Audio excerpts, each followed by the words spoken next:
Hello friends, आज हम पढ़ने वाले हैं एनसीईआरटी साइंस क्लास 6 जिसमें हमारा चैप्टर है living organism characteristics and habitat. इस चैप्टर में हम पढ़ने वाले हैं कि जो लिविंग ऑर्गेनिज्म होते हैं उनकी क्या क्या विशेषताएं हैं, क्या क्या उनकी कैरेक्टरिस्टिक्स हैं, कैसा उनका हैबिटेट है। हैबिटेट का मतलब है जहाँ पे वो रह रहे हैं, उनके साथ और दूसरे कौन से एनिमल्स रह रहे हैं, वो सब कुछ इस चैप्टर में हम पढ़ने वाले हैं। और अगर आप ऐसे ही एजुकेशनल वीडियो देखना चाहते हैं, किसी टीचिंग एग्ज़ाम की तैयारी कर रहे हैं या साइंस आपका सब्जेक्ट है, तो चैनल को लाइक, सब्सक्राइब और शेयर कर लेना। शुरू करते हैं हम। सबसे पहले तो जो लिविंग ऑर्गेनिज्म होते हैं उनका हैबिटेट क्या होता है। हैबिटेट का मतलब है आवास, वो जहाँ रह रहे हैं। तो कोई भी ऑर्गेनिज्म है वो अकेला तो रहेगा नहीं, वहाँ पे एनिमल्स भी होंगे, वहाँ पे प्लांट्स भी होंगे। तो वो होता है उसका हैबिटेट। हैबिटेट से उसकी सारी की सारी रिक्वायरमेंट पूरी होती हैं, वहीं से उसको फूड मिलेगा, वहीं से उसको क्लोथ मिलेंगे, वहीं पे वो रहेगा। तो हैबिटेट उसके आसपास की जगह होती है, वहाँ पे वो सर्वाइव करने के लिए उसको सारी चीज़ें मिल जाती हैं।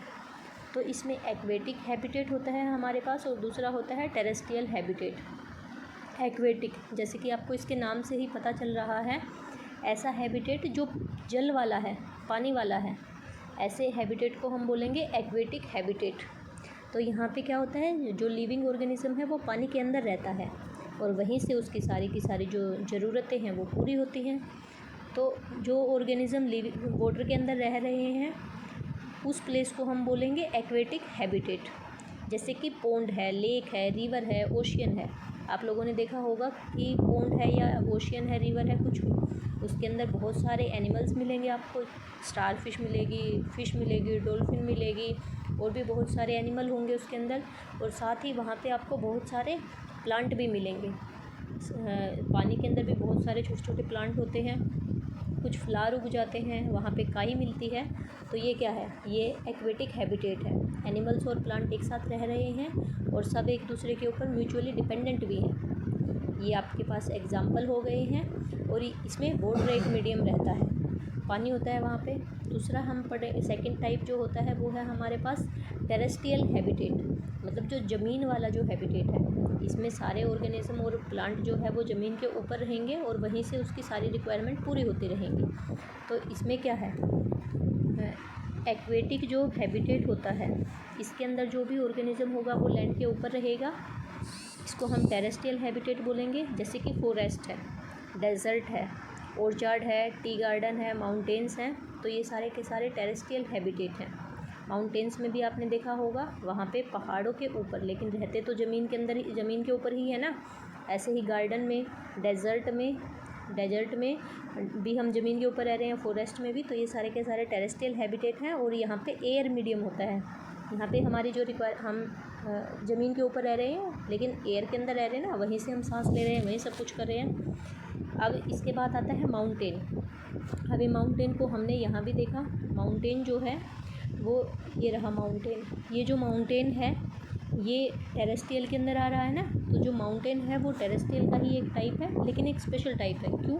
क्योंकि यहाँ पे माउंटेन पे आपने देखा होगा कि वहाँ पे टेम्परेचर बहुत लो रहता है। और जनरली क्या होता है, माउंटेन के ऊपर स्नो मिलता है, हमें बर्फ़ मिलती है, बर्फ़ से वो कवर रहता है।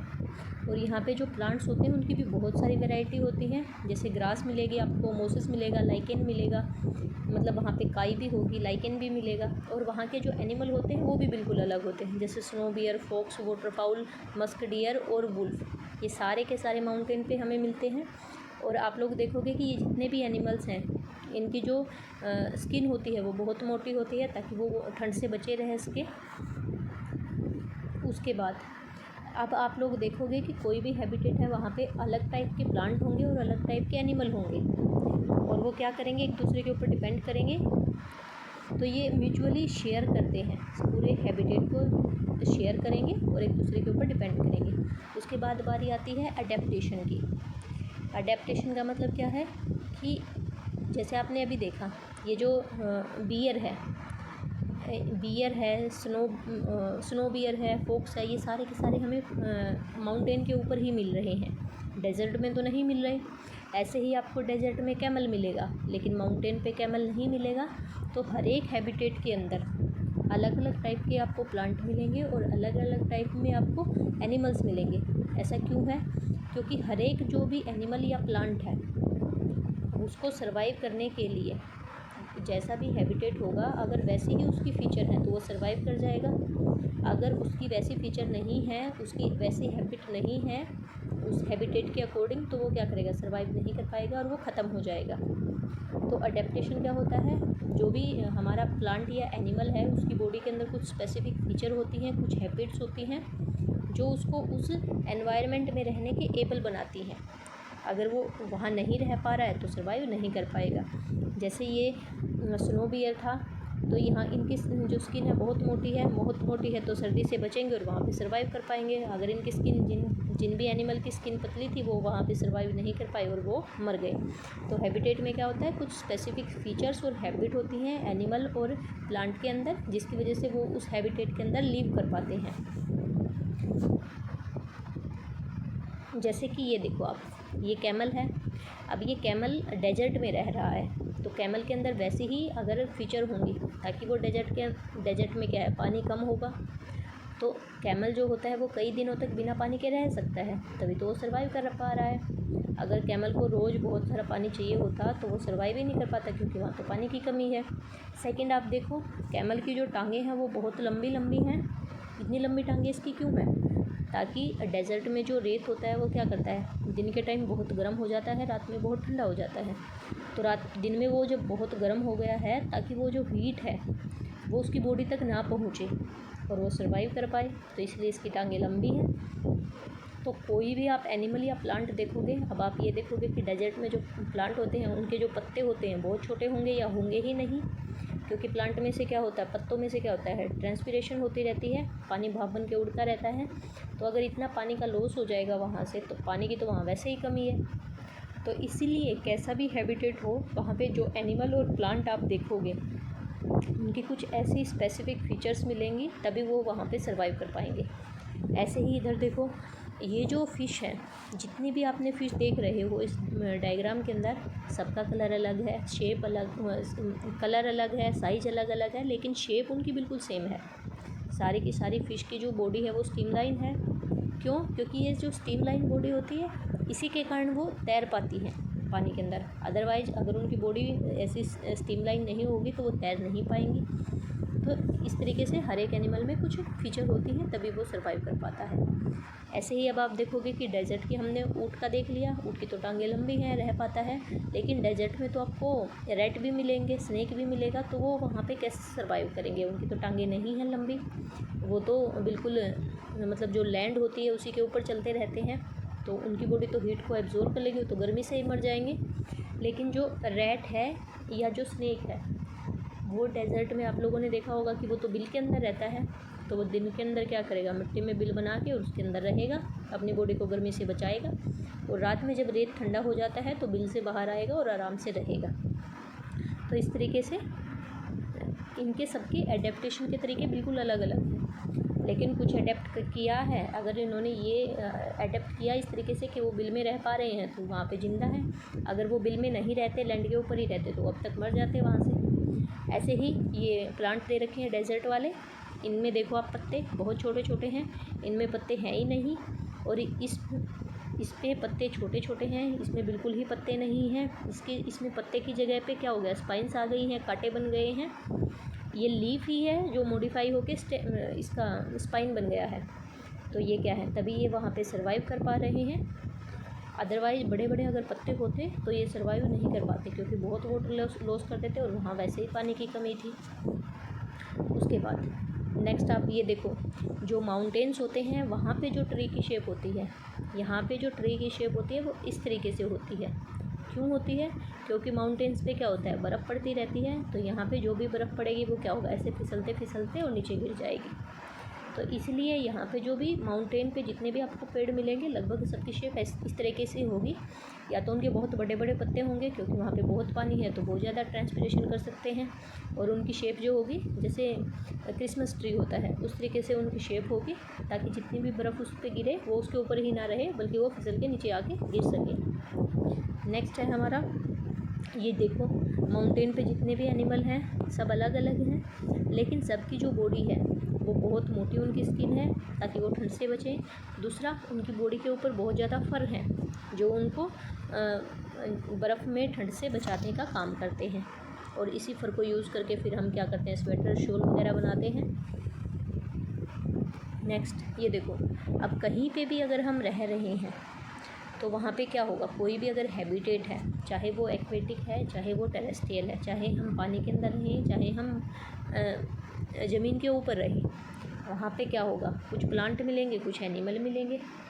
तो जो भी ये लिविंग ऑर्गेनिज्म है, प्लांट और एनिमल, इनको हम बोलते हैं बायोटिक कंपोनेंट। लेकिन इसके अलावा वहाँ पे कुछ और भी चीज़ें होती हैं ना, वहाँ पे लाइट होती है, टेम्परेचर होता है, वहाँ पे गर्मी कितनी है, ठंड कितनी है, रोशनी आ रही है या नहीं है, पानी है या नहीं है, वहाँ की सोयल कैसी है, ताकि हम वहाँ पे कुछ करके अपने लिए फूड उगा सकें। तो इसमें क्या है, तो वहाँ पे कुछ ये जितने भी लाइट, टेम्परेचर, सोयल, ये सब मैंने आपको बताया, ये क्या है, इनके अंदर तो लाइफ नहीं है, तो ये सारे एबायोटिक कंपोनेंट होते हैं। अब हम एबायोटिक कंपोनेंट के बारे में पढ़ेंगे। जो लाइट है, लाइट आप लोगों ने देखा ही है कि जो सनलाइट होती है, सनलाइट की वजह से ही अर्थ के ऊपर लाइफ पॉसिबल है। अगर सनलाइट नहीं होती, सन नहीं होता, तो लाइफ पॉसिबल ही नहीं होती। सन नहीं होगा तो पौधे फोटोसिंथेसिस नहीं करेंगे, पौधे फोटोसिंथेसिस नहीं करेंगे तो किसी भी लिविंग ऑर्गेनिज्म को खाना नहीं मिलेगा, तो किसी को एनर्जी नहीं मिलेगी। तो एनर्जी का जो अल्टीमेट सोर्स है हमारे पास वो तो सन ही है ना। अब इन्होंने यही बता रखा है, सन की वजह से ही ग्रोथ होती है, फ्लावर खिलते हैं, सीड जर्मिनेट करता है। तो हमें सब जगह सनलाइट की आवश्यकता है, सनलाइट के बिना हमारा काम नहीं चलेगा। अगर सन नहीं होगा तो हमारे प्लांट वीक होंगे और मर जाएंगे। ऐसे ही जो लाइट होती है सिर्फ पौधों के लिए ही नहीं, एनिमल्स के लिए भी ज़रूरी है, एनिमल को भी अफेक्ट करती है। आप लोगों ने देखा होगा कि जो एनिमल रात के टाइम पे एक्टिव होते हैं, जो गुफा के अंदर रहते हैं या बिल बना के रहते हैं, तो वो क्या करते हैं, सनलाइट के ज़्यादा कांटेक्ट में नहीं आ रही हैं, तो उनकी जो आँखें होती हैं उनका साइज छोटा हो जाता है। इनको हम या फिर ये एक आपको एग्जांपल भी दे रखा है, एम्ब्लायोपिस। ये जो होता है इसकी आइज़ ही नहीं होती। एक होते हैं नोक्टर्नल एनिमल। नोक्टर्नल किसको बोल रहा है, जो रात में एक्टिवेट होते हैं, जैसे आउल है, बैट्स हैं, कॉकरोच हैं, इन सबको रात में अच्छे से दिखाई देता है, जबकि ये दिन के टाइम पे कम इनको दिखाई देता है। तो ये होते हैं नोक्टर्नल एनिमल्स। तो लाइट सबको अफेक्ट कर रही है, प्लांट को भी अफेक्ट कर रही है और एनिमल को भी अफेक्ट कर रही है। उसके बाद अब हम देखेंगे कि टेम्परेचर भी हमें अफेक्ट करता है। टेम्परेचर कैसे अफेक्ट करेगा, टेम्परेचर जो होगा, जहाँ पे टेम्परेचर बहुत कम है, बहुत माइनस में है, तो वहाँ पे अच्छे से जो प्लांट और एनिमल हैं वो ग्रो नहीं कर पाएंगे। जहाँ पे बहुत ज़्यादा गर्मी है, टेम्परेचर बहुत हाई है, वहाँ पे भी हम सर्वाइव नहीं कर सकते। तो टेम्परेचर जो होता है वो नॉर्मल होना चाहिए, वो हमारी बॉडी की ग्रोथ को, हमारी मूवमेंट को, जब आपने देखा होगा बहुत ठंडी है तो हम क्या है, ज़्यादा एक्टिविटी भी नहीं कर पाते हैं, दुबक के रहते हैं एक जगह पे। तो टेम्परेचर बहुत सारी चीज़ों को अफेक्ट करता है, ग्रोथ को, मूवमेंट को, रिप्रोडक्शन को, मॉर्फोलॉजी को, इस तरीके से। और कुछ एनिमल जो होंगे वो बिल्कुल हॉट एरिया में भी रह सकते हैं, जैसे स्नेक का हमने देखा, रैट को हमने देखा। लेकिन जो लिजार्ड है, lizard are not able to get sufficient water, they have thick skin and do not sweat. जैसे जो लिजार्ड होती है वो भी डेजर्ट एरिया में रहती है, लेकिन वो कैसे रहेगी वहाँ पे, क्योंकि लिजार्ड की जो स्किन होती है वो बहुत मोटी होती है, उसमें से पसीना भी नहीं निकलता, तो उसको ज़्यादा पानी की ज़रूरत नहीं है, तो वो ऐसे वो सर्वाइव कर लेती है। उसी तरीके से जो डेजर्ट के अंदर जो एनिमल होते हैं, ये तो मैंने आपको बता दिया, जो कैमल होती है लंबी टांगे होती हैं ताकि उसको हीट ना मिले। अब बात आती है वाटर। वाटर तो सबको ही पता है कि बहुत ही इम्पोर्टेंट है हमारे लिए, वाटर के बिना तो काम ही नहीं चलेगा, ना प्लांट का ना एनिमल का, हम बिना पानी के सर्वाइव ही नहीं कर पाते। फूड बनाने में हमें पानी चाहिए, हमारी बॉडी को पानी चाहिए, हमें हर चीज़ में पानी चाहिए। उसके बाद एक्वेटिक जो प्लांट होते हैं, जो पानी के अंदर जो प्लांट होंगे तो उनका सिस्टम बिल्कुल अलग होगा। जो रूट्स होंगी उनकी वो बहुत पुअरली डेवलप्ड हैं, बहुत कमज़ोर हैं, बहुत छोटी छोटी हैं, अच्छे से डेवलप नहीं हुई हैं, क्योंकि रूट का काम क्या है, वाटर और मिनरल को एब्जॉर्ब करने का। लेकिन जो प्लांट वाटर के अंदर ही हैं तो उनको तो एब्जॉर्ब करने के लिए ज़्यादा नीचे जाने की ज़रूरत ही नहीं है, तो इसलिए वहाँ पे जो रूट सिस्टम है वो ज़्यादा डेवलप नहीं हुआ होता है। और जो भी प्लांट आपको पानी के अंदर मिलेंगे आप देखोगे कि उनकी बॉडी जो होती है बहुत स्पॉन्जी होती है और बायोंट होते हैं, वो पानी के ऊपर तैरते रहते हैं, पानी में डूबते नहीं हैं। और कुछ पौधे आप देखोगे कि जो पानी के अंदर सबमर्ज हैं, पानी के अंदर ही उगे हुए हैं, तो वो बहुत पतले होंगे और उनका जो फ्लोटिंग होंगे वो पानी के ऊपर तैरते रहते हैं। उनकी जो स्किन होती है, कोटिंग होती है, वो बिल्कुल वैक्सी होती है, क्योंकि वो एक रेनकोट की तरह काम करती है इसीलिए। ऐसे ही जो डेजर्ट में जो प्लांट होंगे, अब देखो एक्वेटिक प्लांट बिल्कुल अलग तरीके से हैं, सारी फीचर बिल्कुल अलग।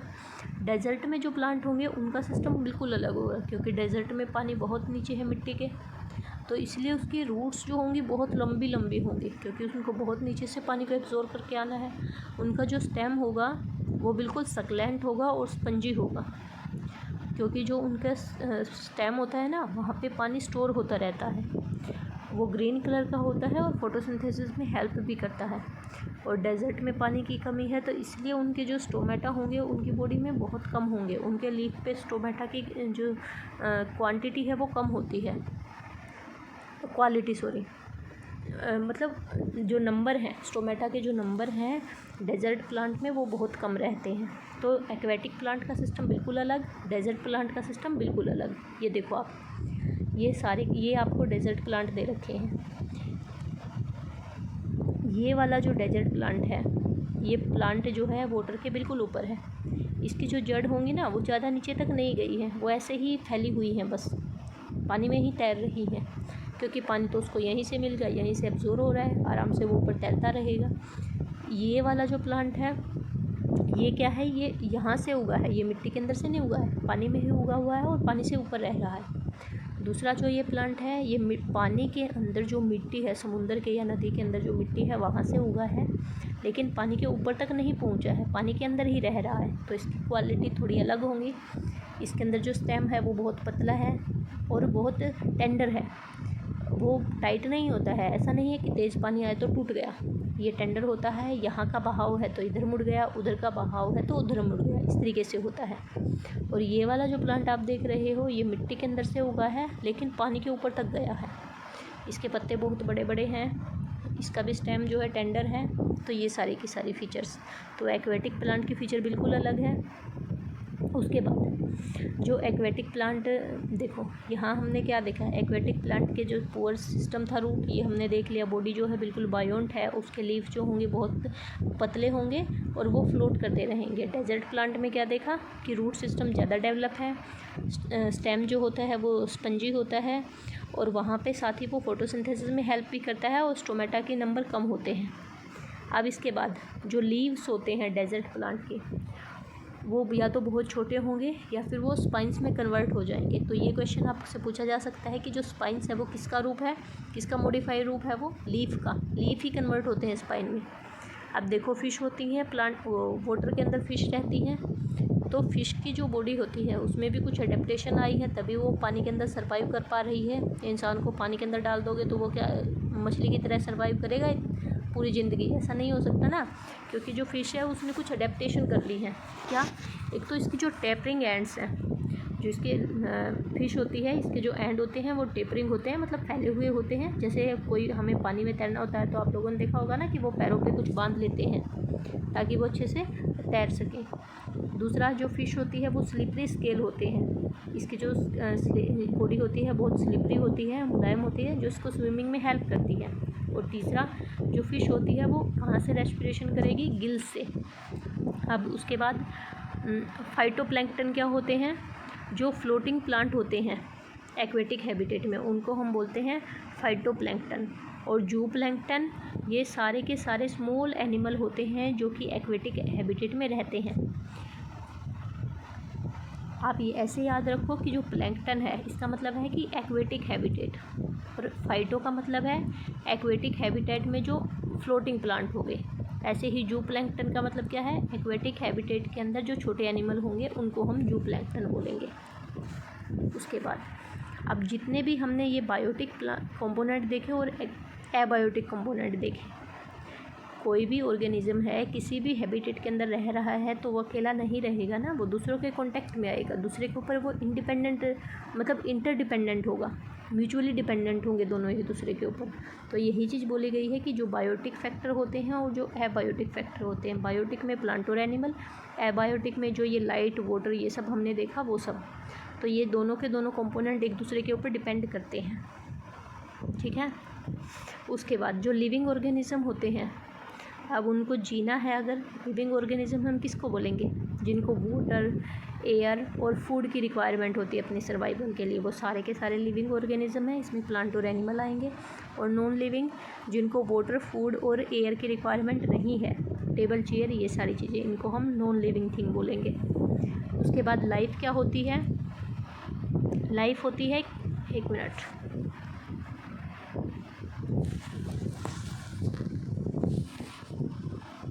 कहाँ तक हो गया था हमारा, ये हो गया था, हाँ, जो लाइफ होती है, अब लाइफ किसको बोलेंगे, कोई भी आपके पास ऑर्गेनिज्म है, अगर वो ग्रो कर रहा है, उसकी बॉडी के अंदर मूवमेंट है, वो फीड करता है, सेंसिटिविटी है, रेस्पिरेशन है, एक्सक्रीशन है और रिप्रोडक्शन है, अगर वो ये सारी की सारी प्रॉपर्टीज़ शो कर रहा है तो इसका मतलब उसके अंदर लाइफ प्रेजेंट है। और अगर ये सारी प्रॉपर्टीज़ उसके अंदर नहीं है तो वो लाइफ उसके अंदर नहीं है। अब जो भी लिविंग ऑर्गेनिज्म होता है वो ग्रो करेगा। आप लोगों ने देखा होगा कि जो बेबी होता है वो बहुत छोटा होता है, फिर उसके बाद धीरे धीरे बड़ा होता है, उसकी हाइट वेट सब बढ़ता है और फिर वो अपनी मैक्सिमम हाइट को अटेन कर लेता है। ऐसे ही उसकी बॉडी के अंदर मूवमेंट होती है। प्लांट है या एनिमल है, उनके अंदर मूवमेंट होती है। प्लांट में क्या होता है, प्लांट एक जगह से दूसरी जगह तो नहीं जाते, लेकिन उसकी बॉडी के अंदर ही अंदर मूवमेंट होती है। नीचे से जो वाटर और मिनरल को उसकी रूट्स ने एब्जॉर्ब किया था वो वहाँ से मूव करके लीफ तक पहुँच गया है। लीफ ने जो खाना बनाया है वो पूरे पौधे में फैल गया है, तो इस तरीके से उसके अंदर मूवमेंट होती है। ऐसे ही फीडिंग, मतलब वो खाना खाता है, पौधे अपना खुद ही बना लेते हैं, इंसान उसके ऊपर डिपेंडेंट है। रिस्पॉन्सिवनेस, मतलब अगर हम उसको टच कर रहे हैं तो वो फील करता है। जैसे आपने देखा होगा टच मी नोट वाला जो प्लांट है, आप उसको टच करोगे तो वो क्या होगा, मुरझा जाएगा। उसी तरीके से हम भी रिस्पॉन्स करते हैं।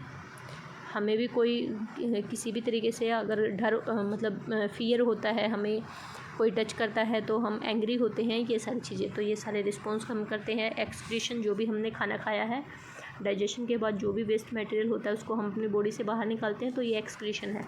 ऐसे ही जो प्लांट होते हैं उनकी बॉडी से भी कुछ चीज़ें जो होती हैं वो प्लांट के अंदर ही स्टोर हो जाती हैं और कुछ को वो बाहर भी निकाल देते हैं। जैसे प्लांट के अंदर से जो गम निकलता है या कुछ लिक्विड जैसा निकलता है तो वो उसका एक्सक्रीशन है। ये सांस लेते हैं इंसान भी और एनिमल भी, और इन सब का स्ट्रक्चर जो होता है वो सेलुलर, ये सेल से मिलके बने हुए हैं। प्लांट सेल से बने हुए हैं, एनिमल भी सेल से बने हैं। उसके बाद है रिप्रोडक्शन। हम अपने जैसे ऑफस्प्रिंग को अगर हम जनरेट कर रहे हैं तो ये रिप्रोडक्शन होता है। और साथ ही एडेप्टेशन, हम अडेप्ट कर लेते हैं ना, जैसा भी हमारे आसपास एनवायरनमेंट है उसके अकॉर्डिंग हम अपने आप को अडेप्ट करने की कोशिश करते हैं। अब देखो ग्रोथ किसको बोला है इन्होंने, ग्रोथ का मतलब है हमारा साइज और जो वेट है लिविंग ऑर्गेनिज्म का, अगर उसके अंदर एक परमानेंट चेंज आ गया है और साथ ही वो इरिवर्सिबल है। अगर हम एक बार छोटे बच्चे से अगर उसकी हाइट बढ़ गई है तो ऐसा तो नहीं है ना कि वो फिर से छोटा बच्चा हो जाएगा। अगर हमारी हाइट 5 फीट हो गई है तो ऐसा तो नहीं है ना कि फिर से हम 3 फीट के हो जाएंगे, नहीं होगा। तो ये है ग्रोथ, इरिवर्सिबल चेंज है ये हमारी बॉडी के अंदर। और एनिमल्स में क्या होता है, ग्रोथ जो होती है एक सर्टेन पीरियड तक ही होती है, उसके बाद ग्रोथ रुक जाती है। लेकिन जो प्लांट होते हैं उनकी बॉडी के अंदर पूरा लाइफ टाइम ग्रोथ चलती ही रहती है, ठीक है। अब जो भी ये हमारी ग्रोथ है प्लांट की या एनिमल की, वो डिपेंड करती है कि हम कैसा खाना ले रहे हैं, कैसा वहाँ का क्लाइमेट है, कैसा लाइफस्टाइल है, इन सारी चीज़ों के ऊपर ग्रोथ जो होती है वो डिपेंड करती है। उसके बाद है लाइफ स्पैन। लाइफ स्पैन का मतलब है कि कितना लंबा टाइम है जहाँ जब तक हम सर्वाइव करेंगे। कोई भी एनिमल है वो पूरा मतलब ऐसा तो नहीं है ना कि वो 200 साल तक जीवित रहेगा, तो उसका कुछ सर्टन टाइम पीरियड होता है, इतने ही टाइम तक वो जीवित रहता है। एक रेंज होती है, जैसे मान लिया ह्यूमन की रेंज कितनी है 60 to 80, हम जनरली ऐसा ही होता है ना कि 60 से 80 के बीच में हम जी रहे हैं, अगर कोई एक्सीडेंटल केस नहीं है तो ये है हमारा लाइफ स्पैन। उसके बाद मूवमेंट, हम जो होते हैं मूव कर रहे हैं, एक जगह से दूसरी जगह जा रहे हैं, वन प्लेस से दूसरी प्लेस तक हमारी जो पोजीशन है वो चेंज हो रही है। अब एक चीज़ होती है लोकोमोशन। लोकोमोशन में क्या होता है, the movement involving change of place in animals is called locomotion. मतलब जो हमारा चेंज प्लेस है ना, जिस प्लेस पे हम रह रहे हैं, अगर हम अपने प्लेस को चेंज कर पा रहे हैं तो उसको लोकोमोशन बोलेंगे। जैसे एनिमल है वो एक जगह से चल के दूसरी जगह जा सकते हैं तो लोकोमोशन है उनके अंदर। लेकिन प्लांट जो होते हैं वो एक जगह से दूसरी जगह नहीं जा सकते, उनकी बॉडी के अंदर इंटरनल ही मूवमेंट होती है, तो प्लांट के अंदर लोकोमोशन नहीं होती है। ऐसे ही जो भी एनिमल होते हैं, अब उनको मूव करना है तो उनके पास अलग अलग मतलब बॉडी के अलग अलग पार्ट से मूव करेंगे ना। वो एनिमल जो होते हैं वो क्या करेंगे, अब जैसे जो बर्ड होता है वो विंग्स से मूव करता है, जो फिश होती है वो फिन से मूव करती है, और जितने ये बाकी एनिमल्स हैं ये लीम से अपने पैरों से मूव कर रहे हैं। तो सबके अंदर जो मूवमेंट के लिए पार्ट है बॉडी में वो भी अलग अलग है। अब जो प्लांट का इन्होंने दे रखा है कि प्लांट के अंदर जो मूवमेंट होती है वो इंटरनल होती है। जैसे उसका जो मतलब इंटरनल मूवमेंट तो होती ही है, मैंने आपको बताया वाटर मूव कर रहा है, कार्बोहाइड्रेट मूव कर रहा है, लेकिन साथ ही जो प्लांट होता है उसमें कुछ मतलब एक्सटर्नल मूवमेंट भी होती है जिसको आप बाहर से देख पा रहे हो। जैसे प्लांट है उसका जो फ्लावर होगा, पहले वो बड होगा, फिर वो बड ओपन हो जाएगी और वो फ्लावर बन जाएगा। ऐसे ही जो रूट्स होती हैं सनलाइट से दूर अपोजिट साइड में वो मूव करेंगी। टच मी नोट के जो लीफ होते हैं वो भी मतलब मूवमेंट्स को शो करते हैं। सेलुलर स्ट्रक्चर होता है इनकी बॉडी जो होती है सेल से मिलके बनी हुई है, और सेल से मिलके बनी हुई है तो सेल के अंदर सारे काम होंगे, रेस्पिरेशन भी होगा और न्यूट्रिशंस भी होंगे, ये सब कुछ। उसके बाद न्यूट्रिशन का मतलब है कि खाना कैसे बना रहे हैं वो अपनी बॉडी के अंदर, उनको खाना कैसे प्रिपेयर कर रहे हैं। तो प्लांट का सबको पता है फोटोसिंथेसिस करते हैं और वहीं से उनको न्यूट्रिशन मिलता है और ऐसे ही वो ग्रोथ करते हैं। और बाकी जो एनिमल होते हैं वो प्लांट के ऊपर डिपेंड करते हैं, वहीं से अपना खाना लेते हैं। उसके बाद ऑटोट्रोप्स आपको पता है जो अपना खाना खुद ही बना ले, जैसे प्लांट। हेटरोट्रोप्स जो दूसरे ऑर्गेनिज्म के ऊपर डिपेंड करे, जैसे एनिमल। सेप्रोट्रोप्स जो अपने फूड के लिए डेड और डीके मटेरियल के ऊपर डिपेंड करे, वो सेप्रोटाइप। उसके बाद पैरासाइट एक लिविंग बॉडी के ऊपर रहते हैं और उससे उसका खाना जो होता है सक कर लेते हैं, ये पैरासाइट होते हैं। रेस्पिरेशन सांस लेना, सारे के सारे लिविंग ऑर्गेनिज्म ऑक्सीजन को इनहेल करेंगे और कार्बन डाइऑक्साइड को एक्सहेल करेंगे, तो ये रेस्पिरेशन है।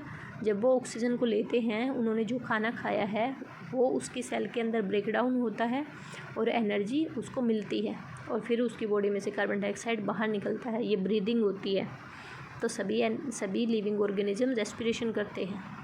उसके बाद एक्सक्रीशन, जितने भी लिविंग ऑर्गेनिज्म होंगे वो अपनी बॉडी से जो भी एक्सक्रिएटरी वेस्ट होता है उसको अपनी बॉडी से बाहर निकाल देते हैं।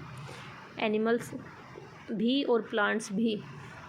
प्लांट्स तो कई, जो ये गम है, लेटेक्स है, जो रबड़ होती है, रेजिन होती है, ये सारे के सारे प्लांट के वेस्ट मटेरियल है, लेकिन हमारे लिए ये यूज़फुल है। हम गम को यूज़ करते हैं, हम रेजिन को यूज़ करते हैं, लेटेक्स को यूज़ करते हैं, तो ये प्लांट का एक्सक्रिएटरी पार्ट था, लेकिन हमारे लिए यूज़फुल है तो हम इसको यूज़ कर पा रहे हैं।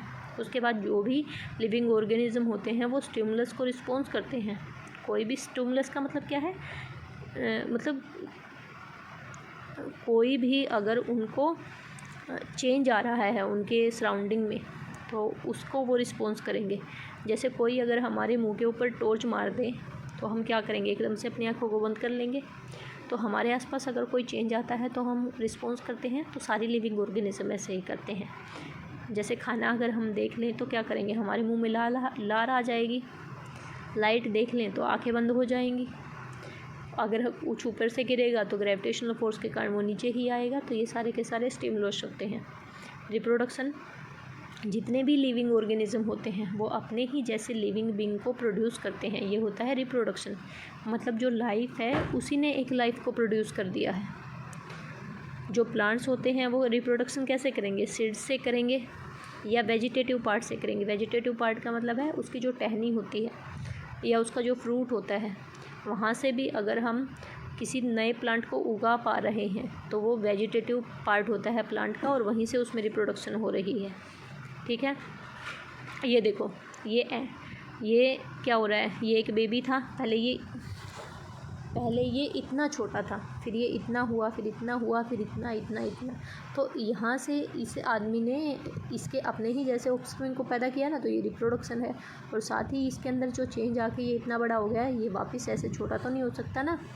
तो ये कैसा चेंज है? इरिवर्सिबल चेंज है। ऐसे ही जो ये बर्ड था, इस बर्ड ने अपने जैसे बेबी को पैदा किया है, दूसरे बर्ड को पैदा किया है, तो ये रिप्रोडक्शन हुई। सब एनिमल्स ने अपने जैसे ऑफस्प्रिंग को पैदा किया है।